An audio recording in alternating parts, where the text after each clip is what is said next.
Greetings and welcome back to thefamilyleader.com. Bob Varenplatz, President and CEO of The Family Leader, and very excited to have a friend that you'll all recognize, Frank Luntz, in our offices, in our studio. And Frank, you brought a lot of guests with you today. Explain, who are these people? There are 15 of them behind the camera, and they're from NYU, Abu Dhabi. 15 students, 11 countries. It's like a roaming United Nations, except they actually like each other and they get along. And they've been meeting the presidential candidates within 24 hours. They've met Elizabeth Warren, they met Joe Biden, and just a few hours ago they met Bernie Sanders. Oh, well, and how was the reception from the candidates to these students? It's been amazingly well. They appreciate that there is this global camaraderie and this acceptance and this cultural melting pot that is traveling through Iowa, New Hampshire, started off in Washington, D.C.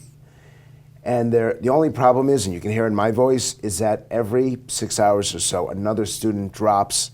It is cold in Iowa. It is cold in Iowa. And we have a lot of snow in Iowa as well. Snow, ice, and cold. Matter of fact, you were supposed to be here on Friday, I believe, which would have been better for you because I was in Dallas then. But we had to postpone it to today, which is now Tuesday. But we tell people all the time that Iowa's kind of a special place, that we get to host these caucuses. We get to meet these candidates one-on-one.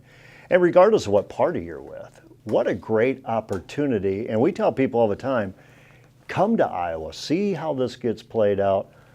Why do you think it's so important to bring these students from NYU, Abu Dhabi, to the Family Leader, to the state of Iowa? First, why they should come to Iowa, because I want them to know the truth, how these caucuses work. I want them to meet the voters of Iowa. I want them to experience an American election, which only 3 of them have up to this point. And I want them to get as close as they can to the candidates so they get a chance to judge them the way Iowa voters do. And I wanted them to come here because I wanted them to hear the conservative perspective. This is only a Democratic caucus. In Iowa, only Democrats vote. And so they've been surrounded by 1/2 of the American electorate. And I wanted them to hear from you and the other half. And you've had so much influence on the voters here, so much influence on the outcome here, that I thought you were the perfect person to provide that information. Well, we will definitely try to provide a balance. But what you know, and I think what would be important for your students to know, and I think even what our viewers would know, is that 4 years ago, we invited all of the Republican candidates to a presidential family forum. You hosted it. There was some significance behind that. We'll talk about that in a minute. But this year, we invited the top 7 Democrats to attend our leadership summit as well. And every one of them turned us down, chose not to do it, which I thought was a mistake. Matter of fact, CNN thought it was a mistake. Obama's lead advisor said that's a mistake because you can't let the faith vote just basically go unchecked. At least have what would have your advice been to Sanders, Warren, Pete Buttigieg, who uses faith a lot, a Cory Booker at the time, a Kamala Harris, Amy Klobuchar? What would have your advice been to those Democrat candidates when they received an invitation like that from us? It's the same advice I give to Republicans when they decide whether or not they're going to go on CNN or MSNBC. It's the same advice I give to Democrats when they decide whether or not to go on Fox. If you are to move people, they have to first hear you. And if they have not heard you, then you cannot move them. That there is a step-by-step approach to winning people over. There was a time when the faith vote was a Democratic vote, but Republicans made an effort to appeal to them, and over the years, they became more Republican. It is shifting now that you find a significant number of people of faith on the Democratic side. So these votes are up for grabs. There's an open-mindedness there, but you can't open those minds if you're not willing to talk to them. And that's what we said. We just wanted to have the conversation. We wanted to have the discussion. I promised them that we would have an audience, and you know our audience. They're going to be very respectful. Matter of fact, they're going to get points just for showing up to an audience like that. I was on CNN after the Christianity Today op-ed, basically saying Trump should be impeached. And That's what the op-ed said. the op-ed said. You did not I say did that. not say Just that. want to be clear. Thank you for clearing that That's up for everybody. That's a very dangerous placing of commas that would have not gone over well. That's why we use words that work. But after this Christianity Today editor argued for Trump's impeachment, and they had me on to kind of give my response, and obviously I wasn't in favor of it. And I said, we call balls and strikes here. We cheer on President Trump when he does what is right, but we try to be a voice of accountability when he goes outside the lines.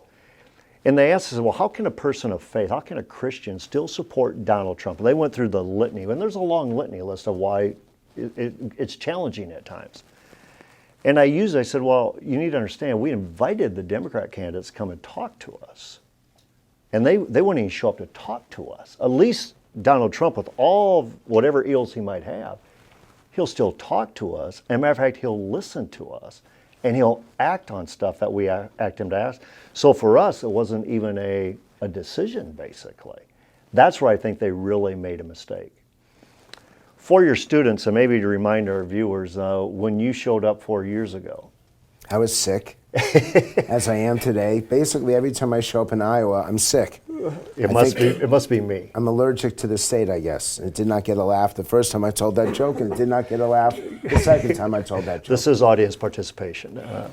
But that was the most memorable moment for me politically because of the current president and how he responded to a question I asked him. 2 questions, actually. One of them was, have you ever asked God for forgiveness? And the answer was no.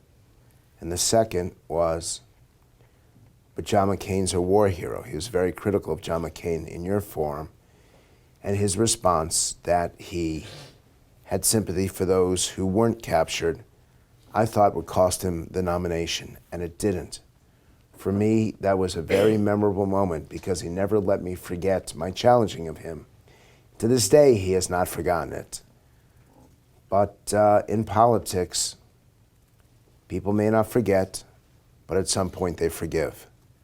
And I've seen him since then. I've talked to him since then. It's difficult. It's awkward. I'm not sure. I don't think he likes me. In fact, I'm pretty sure he doesn't. But I know that he listens. I know he pays attention to the findings that I have, and that's all I ask of any of these candidates. I met with Biden while he was here. I talked to Sanders while he was here. These are people who I would tend not to vote for, but my relationships transcend ideology. They transcend partisanship, as they should. I'm a pollster, and my job is to reflect what people think and how they feel, and not take sides. I can have opinions. I'm a human being. I'm an American citizen. There are those I like and those I dislike, but there are some Democrats I like very much, and there are some Republicans I don't like at all. I think it's our job to be honest. Our job is to search for the truth. And actually, that was something that really stood out to me the first time I did this with you in 2012. What is the truth? You know, I'm sitting here right now and my head's rolling. It was 2012 that I began this lifelong search for the truth. And I'm being sincere here. I bet you it was that forum, your forum, where we had all the Republican candidates except for Romney, that was the beginning of my internal philosophical search for the truth. I could not pinpoint it. I knew it happened then because I knew how upset I got after the election was over. But I think it was your forum and the honor that it was to be able to interview these candidates, to try to do a fair job, to try to bring out what they really felt, what they really experienced, to not ask them the gotcha questions, which every other moderator does, and not ask them questions that cause them to have disputes with each other. I wanted the truth. I wanted to understand what they believed, how they felt, something deeper. And that's what the Family Leaders Forums do. And that was a forum that stood out from any other. Matter of fact, after that forum, and that forum where several of them cried. If you recall, Newt Gingrich, Herman Cain, Rick Santorum. I'm making people cry. Usually I only make my parents cry. But what it was is that I think it was refreshing for them that they were sharing deeply held thoughts and beliefs and experiences that they had with you that got them emotional. It went away from the talking point. I remember a CNN producer who came up to me afterwards, after all the interviews were done, and he said to me, he said, you know, when I'm selecting a president, that's what I want to witness. That's what I want to hear. And that's where we really developed this friendship. But I want to ask you a couple of questions before we conclude. One is, after Trump basically said he didn't ask God for forgiveness, after he said he liked veterans who weren't captured, everybody in that forum, including some who serve on his cabinet now, all thought he was done. That night we did a fundraiser, you attended it, and you basically told our guests that was the Howard Dean moment, that you're going to watch the end of a candidacy. What does it tell you as a pollster, someone who listens to people, that didn't finish Donald Trump, that elevated Donald Trump? What did that tell you about the mood of the American electorate then, and now 4 years later, the mood of electorate today? It's mad as hell. And it wants people who lead, many of them, want people who lead them who are prepared to speak truth to power. And I'm not saying that Trump told the truth, but he was willing to challenge anybody at any time, in any format. And I'm uncomfortable with that because that's not how I was raised. It's not what I want my students to do. But there's so many Americans who are so fed up with an approach that basically criticized the country in foreign settings and was, in their minds, too soft. Now, I struggle with this on a personal level. I hope you don't mind that. Sure. Because I don't know which is correct. Do you support someone who you agree with, but you have issues with how they speak and how they interact? Or do you support the person who you connect or more connected to, but you disagree with them? And I still don't have an answer for this. But the fact that Donald Trump not only survived, but thrived after your forum told me that this was an America I did not know, and I had to figure it out. And so because of the Family Leader Forum, I started doing dial sessions strictly with Trump voters, showing them the most negative comments. And I showed them and myself that the more that Trump was condemned, the higher he rose. The more you attacked him, the stronger he got. The louder he was in fighting back, the louder his supporters were in fighting back. We've never had that in American politics in my lifetime. I was stunned. So now Trump's president, and Trump has shown a propensity not to be politically correct, not to do politics as usual, to be a fighter, to call people out. And now you have this other side. We're witnessing in Iowa right now, and you just saw them. Warren, Sanders, Buttigieg, others. That side's mad as heck. What are you seeing that's resonating with that side? Is it just to defeat Trump, or is there a different America that they really want? Good question. Great question. It's not just to defeat Trump, but it's to defeat Trump's America. It's to send a message, and I'm very sympathetic. I acknowledge this deeply. I'm sympathetic to Trump's voters. I'm sympathetic to people who feel ignored or forgotten on both sides of the aisle. There are so many programs devoted to the inner city, to helping people climb out of poverty, to give them shelter, to give them food. There are no programs in rural America. Rural America and small town America have been forgotten. And I know why they're mad. And so I feel that anger in Iowa and New Hampshire among the Democrats. Be angry at the person. Do not be angry at the people. You and I are fortunate when we leave here, when this taping is done, we'll get into a warm car, we'll drive home, you'll drive home to a nice house, to a family that loves you. There are people today who don't know where the next meal is coming from. not just those who've been chronically poor, but people who work every day, 50 or 60 hours, 70 hours, 80 hours, 2 and even 3 jobs. They have no savings, no safety net. And they voted for Donald Trump because Obama didn't listen to them, and Hillary Clinton didn't listen to them, and Bill Clinton didn't listen to them. And they were frustrated and angry because they have nothing. They worked hard, they played by the rules, and they have nothing. And I have all the sympathy for them. They did what they were supposed to do. They may not have been as educated as they could have been, but at the time they were getting out of school, a college degree wasn't necessary. And I just wish that they would be heard. I wish everybody would be heard. I wish we did not have these conflicts in the Middle East and in the Gulf and in Asia.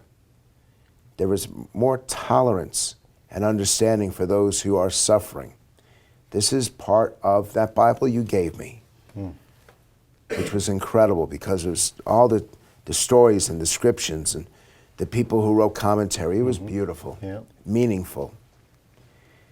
We don't have enough empathy, and we don't have enough understanding. And one more point, we don't have enough humility. Every day I learn what I don't know.